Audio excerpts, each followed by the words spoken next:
네, 아는 기자 법조팀 유준 기자 나와 있습니다. 1심 선고만 이제 남았습니다. 유무죄를 가를 핵심 증거로는 이 통화 녹음 파일을 양쪽 다 제시를 하고 있어요. 먼저 검찰 쪽은 완벽한 위증 교사라 그래요. 이걸 보면.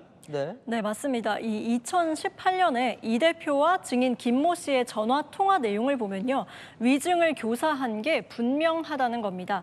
이 당시 통화 내용 보면서 설명드리겠습니다.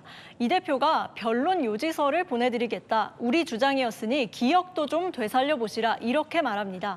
검찰은 어제 재판에서 이 행동이 증인 김 씨에게 인지하라, 학습하라고 요구한 거라고 했습니다. 이 변론 요지서는 법정에서 이 대표 측이 증인에게 뭘 질문할지가 담겨 있는데요. 검찰은 이게 수험생에게 답안지를 준 것과 같다고도 했습니다. 그런데 같은 통화 녹음을 보고 이재명 대표 측은 정반대로 해석을 합니다. 네, 이 대표 측은 이 문장의 뒷부분이 중요하다고 말하는데요. 기억을 되살려봐라, 여기에 초점을 맞췄습니다. 어제 이 대표 변호인도 변론 요지서를 그대로 읽으란 얘기가 아니라 기억나는 대로 얘기해달라는 취지였다고 했는데요. 입장에 맞춰서 증언해달라는 말이 어디 있느냐고도 되물었습니다.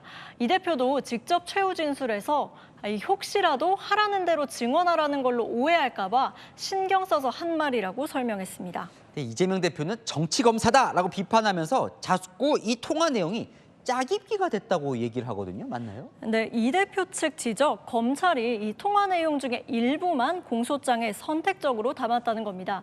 실제 통화 녹취 내용과 공소장을 비교해 봤더니요. 이 대표의 발언 중에서 안 본 걸 얘기할 필요는 없다. 사건을 재구성하자는 건 아니다. 이런 문장이 공소장에 안 보이는 건 맞습니다. 그럼 재판부는 통화 내용 전체를 들어보고 판결을 해야겠군요. 네, 실제로 재판부는 지난 9일 법정에서요. 이 30분 길이의 통화 녹취를 끊지 않고 처음부터 끝까지 전부 들었습니다.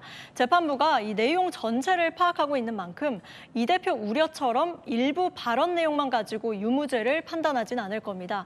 오늘 이 대표도 본인 SNS에요. 통화 녹음 전체를 들을 수 있는 링크를 올리면서 들어본 뒤에 판단하라고 했습니다. 자, 이 민주당 쪽은 검찰이 구형한 이 징역 3년 실형이 상식적이지 않다고 비판을 하던데 검찰이 무슨 양형의 기준이 있는 겁니까? 네, 맞습니다. 이 대법원의 양형 기준 살펴보면요. 위증죄 기본 형량은 징역 6개월에서 1년 6개월입니다.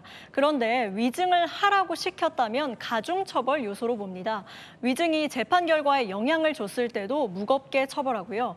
이렇게 되면 최대 징역 3년까지 선고할 수 있습니다. 검찰은 이 대표가 위증을 시켰고 또 위증 덕분에 재판 결과가 바뀌는 등 이 가중처벌 요소에 모두 해당된다고 했고요. 반성이나 형사처벌 전력이 없는 경우 같은 감경 요소 전혀 없다고 했습니다.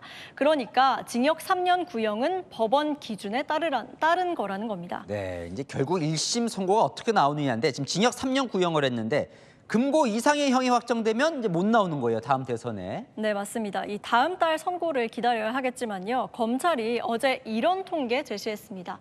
유죄를 받은 위증교사범 열의 9 이상이 집행유예를 포함한 징역형을 선고받았다는 내용인데요. 최근 6년간 벌금형을 받은 비율은 6.2%, 아주 소수였습니다. 검찰은 벌금형이 오히려 특수 사례라면서 이 대표는 여기에 해당되지 않는다고 했습니다. 이 대표가 어제 최후 진술에서 위증교사 혐의를 부인하는 데 상당 시간을 할애한 것도요. 이 법률가 출신인 만큼 유죄가 인정이 되면 벌금형 선고 가능성이 높지 않다. 이런 걸 알기 때문 아니었겠느냐. 이런 분석도 나옵니다. 네, 잘 들었습니다. 아는 기자 유준 기자였습니다.